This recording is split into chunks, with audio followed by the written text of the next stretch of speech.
I'm Jess Isner, and welcome into Bruins Beat. We're here at the Saddledome in Calgary, where today the Bruins were right back on the ice following last night's 3-2 shootout loss to Edmonton. Last night, the Bruins felt like they let an opportunity get away from them. They came into that game with lots of rest and with their game plan set, and in the end, they couldn't put together that 60-minute effort that they needed in order to beat the Oilers.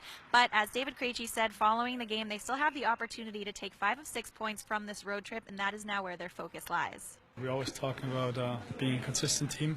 Tomorrow is the opportunity to get back to playing the way we want to, playing solid hockey and pucks deep and playing our style that makes us successful. And we didn't do that yesterday. I think sticking to the system and maybe a little bit more work. You know, we were good there for some of the game, but then again, if we could play a good 60-minute game that we've been talking about for a while, then that'll really be key for us. When you look back at New York, that's definitely a game we want to come back to or get back to. If we think about playing successful hockey, which was playing solid, playing strong, playing good defensively. We just got to play our game and respect what the other team has. When we play our game, it doesn't matter what other teams do. We feel we've got all the bases covered. Last night's loss, obviously a tough one for this group, but as they have done in the past, they are employing a short-term memory with a tough back-to-back awaiting them on Friday night in Calgary and then right around the corner on Saturday night in Vancouver. Yesterday's yesterday, today's today, and you got to think about what's ahead of you. I mean, I don't feel like talking about yesterday.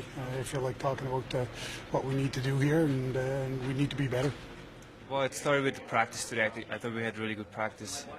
We did lots of things we didn't do well in yesterday's game, so it was a really great practice. Now we got the rest of the day to just kind of enjoy it and kind of regroup and get ready for tomorrow. With the Bruins visiting Calgary for the first time this year, they are going to face former Bruin Dougie Hamilton, who spoke to reporters this morning at the Saddledome. I think I'm looking forward to seeing the guys today and still talk to a couple of them and follow them and see how they're doing. So it's going to be weird, definitely, to play against them, kind of watch them, and it's just kind of a weird, unique situation, I think.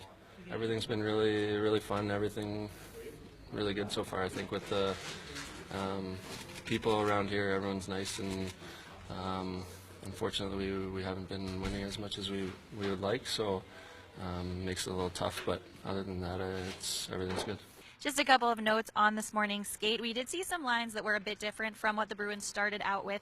At the beginning of last night's game, Brett Connolly was reunited with Brad Marchand and Patrice Bergeron, while Frank Vatrano moved down to the third line alongside Ryan Spooner and Jimmy Hayes. That's it for this Bruins Beat. Be sure to follow along with the full practice coverage on BostonBruins.com and on the Bruins mobile app. And as always, follow along on Twitter at NHL Bruins. Stay tuned, and we'll see you soon.